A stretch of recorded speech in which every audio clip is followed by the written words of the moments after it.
मेरे प्रिय भाई बहनों, मित्रों, साथियों एवं प्यारे बच्चों, आप सबको जय मसीह की। मित्रों, आप सब लोग कैसे हो? अच्छी तरह से हो?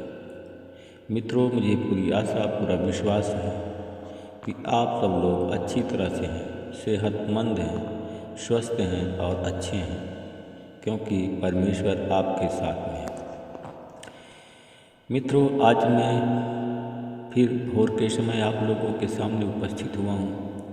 मित्रों, मैं आज सबसे पहले वचन बताऊंगा, फिर आपके लिए, आपके परिवार के लिए, आपके बच्चों के लिए प्रार्थना करूंगा। परमेश्वर आज हमारी प्रार्थनाओं को सुनेंगे, आपको आपके प्रश्नों का सही सही उत्तर देंगे। मित्रों, आज का वचन है जो मैं आप लोगों के सामने लेकर के आया हूँ। ये वचन आयुब की पत्री 14 है। ये वचन आपको शांति देगा, ये वचन आपको चंगाई देगा, ये वचन आपको आपके और अधर्म के मार्ग से बचाएगा। मित्रों, आज का वचन है आयुब की पत्री 14 यदि कोई मनुष्य मर जाए तो क्या वह फिर जीवित होगा? जब तक मुझे अंधकार से मुक्ति नहीं मिलेगी, मैं कठिन सेवा की पूर्ण अवधि में उसकी प्रतीक्षा करता रहूँगा। मित्रों, मेरे भाई और बहनों, मित्रों, मेरे साथियों, अगर आप लोग परमेश्वर की आराधना करना चाहते हैं, यदि आप लोग छुटकारा पाना चाहते हैं, यदि आप लोग पाप और अधर्म से बचना चाहते हैं या शांति चाहते हैं, तो प्रतीक्षा करें, न्याय की प्रतीक्षा करें। परमेश्वर आपका न्याय करेगा, आपकी प्रतीक्षा व्यर्थ नहीं जाएगी। मित्रों, हम देखते हैं उसी प्रकार एक धनवान मनुष्य था। वह राजसी बैगनी वस्त्र और मलमल पहनता था और प्रतिदिन दावत दिया करता था और दावत में अच्छा भोजन के साथ में भोजन उड़ाया करता था। और उसके भवन के फाटक पर, मित्रों, उसके भवन के फाटक पर एक लाजर नामक गरीब आदमी पड़ा रहता था। मित्रों, उसके फाटक पर एक गरीब लाजर आदमी बीमार पड़ा रहता था। उसका शरीर फोड़ों से भर गया था, उसका शरीर फोड़ों से भरा हुआ था। वह धनवान मनुष्य की मेज पर, मित्रों, वह धनवान मनुष्य की मेज की जूठी भोजन से अपने भूख मिटाने के लिए तरसता था। मित्रों, इतना उसके शरीर में फोड़े थे कि कुत्ते आकर के उसके फोड़े को चाटा करते थे। मित्रों, वह गरीब मनुष्य जो लाजर था, एक दिन मर गया और स्वर्गदूत उसे ले जा करके परमेश्वर अब्राहम की गोद में पहुंचा दिया। मेरे भाई और बहनों, मित्रों, साथियों, मित्रों, उसने अधोलोक में, जहां वह यंत्रणाएं भोग रहा था, अपनी आंखें ऊपर उठा करके दूर से अब्राहम को और उसकी गोद में लाजर को उसने देखा। मित्रों, जब उसने अब्राहम या परमेश्वर की गोद में लाजर को देखा तो उसने पुकार कर कहा, हे पिता अब्राहम, मुझ पर दया कीजिए और लाजर को भेजिए, जिससे वह आकर के अपनी उंगली का सिरा पानी में डुबा करके मेरे जीभ को ठंडा करे। मित्रों, क्योंकि उसने कहा कि क्योंकि मैं इस अग्नि ज्वाला में तड़प रहा हूँ। परमेश्वर ने उससे कहा, पुत्र, याद करो कि तुम्हें जीवन में सुख ही सुख मिला था।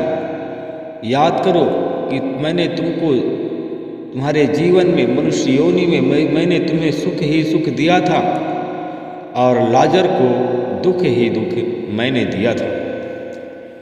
मित्रों, तब परमेश्वर ने उसे कहा कि अब मुझे यहाँ सांत्वना मिल रही है और तुम्हें परेशानी। इसके अलावा हमारे और तुम्हारे बीच एक गहरी खाई सामने स्थित है। मित्रों, एक दिन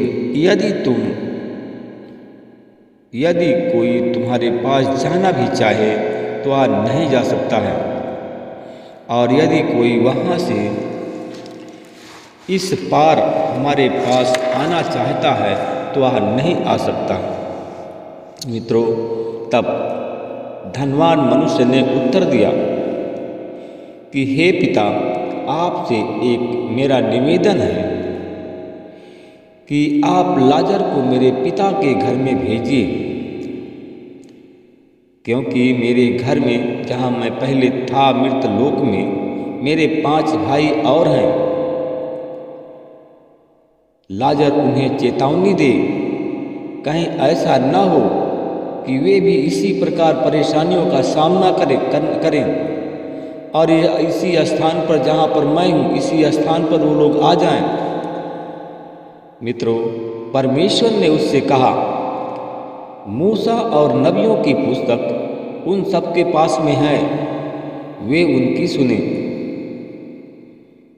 मित्रों, धनवान मनुष्य ने कहा, पिता अब्राहम वे कहाँ सुनते हैं, परंतु यदि मुर्दों में से कोई उनके पास जाए तो वे पश्चाताप करेंगे और अपने पापों की क्षमा मांगेंगे। पर अब्राहम ने उससे कहा, वे मूसा और नबियों को नहीं सुनते हैं। यदि मुर्दों में से कोई जी उठे तो वे उसकी बात भी नहीं मानेंगे। मेरे भाई और बहनों, मित्रों, मेरे साथियों, जो लोग, मैं उन लोगों के लिए कहता हूँ, आप जो लोग मूसा की किताब, मूसा के वचन और नबियों की बात को जो लोग नहीं जानते हैं, नबियों को लोग तुच्छ जानते हैं, नबियों का लोग मजाक करते हैं, आज वही लोग अधोलोक में फंसे हैं। आज वही लोग समस्याओं के घेरे में पड़े हुए हैं। आज वही लोग भूखे और प्यासे हैं। वही लोग आज जिंदा रहते हुए भी मुर्दे के समान हैं। मित्रों, अगर आप लोग मुर्दों में से जी उठना चाहते हैं, यदि आप बंधनों से मुक्त होना चाहते हैं या बीमारियों से मुक्त होना चाहते हैं, तो आप लोग एंड तक हमारी प्रार्थना में बने रहें। आज परमेश्वर आपको उस अधोलोक की कुंजी से, वो अधर्म से, वो महाविपत्ति से, महामारी से परमेश्वर आज आपको बचाएंगे। मित्रों, अगर आप लोग परमेश्वर पर विश्वास करते हो, आज हमारी प्रार्थनाओं पर विश्वास करते हो, तो हमारी प्रार्थना में एंड तक बने रहें। अनुग्रहकारी दयालु पिता परमेश्वर, प्रभु यीशु मसीह, मैं आपका धन्यवाद करता हूँ। मैं प्रभु जी उन लोगों के लिए प्रार्थना करता हूँ जो धनवान लोग हैं, धन के वैभव में, धन के घमंड में हैं, निर्धन गरीबों की नहीं सुनते हैं। मैं उन लोगों के लिए प्रार्थना करता हूँ परमेश्वर पिता, उनके मन, उनकी भावनाएं, उनके सोच विचार को बदल दीजिए परमेश्वर पिता। जो जितने धनवान लोग हैं वो लोग लाजर की भांति ऐसा बर्ताव उनके साथ ना करें, ताकि परमेश्वर आपका उद्धार के वो लोग देख सकें।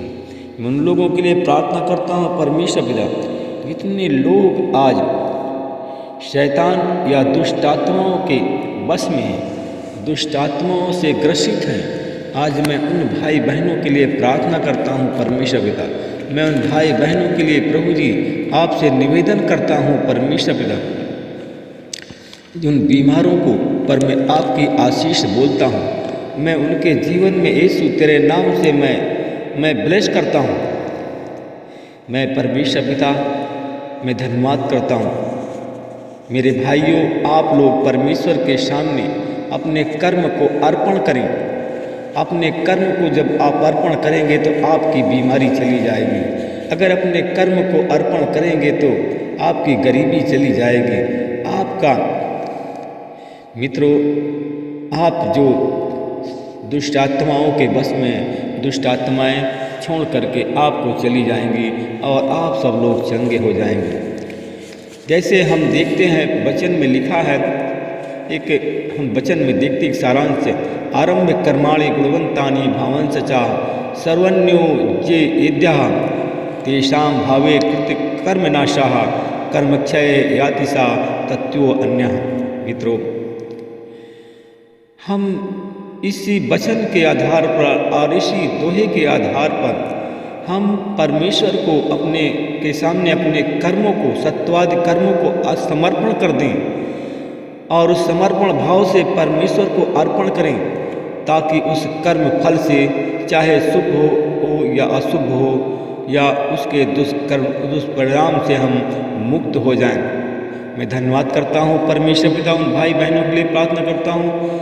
हमारे भाई बहन अगर कर्म करते हैं, चाहे वो बीमार हों, चाहे गरीब हों, चाहे कर्जदार हों, तो यीशु मसीह के नाम से उन पर आपकी आशीष हो, उनकी बीमारी चली जाए, शैतानी दुष्ट आत्माओं से छुटकारा उनको मिल जाए, कर्ज के बोझ से उनको छुटकारा मिल जाए। मैं उन लोगों के लिए प्रार्थना करता हूँ कि जो लोग आज कर्म करते हैं उनको कर्म का फल नहीं मिलता है, जो कर्म करते हैं यीशु मसीह के नाम से, जो सरकारी नौकरी की लालसा करते हैं, उन्हें सरकारी नौकरी की लालसा आशीष में बोलता हूँ और यीशु तेरे नाम से मैं ब्लेस करता हूँ, उनकी मनोकामना हर एक पूरी हो। इस प्रार्थना को मैं यीशु मसीह के नाम से मांगता हूँ, आमीन। प्रभु आप सबको आशीष दे, रक्षा करें।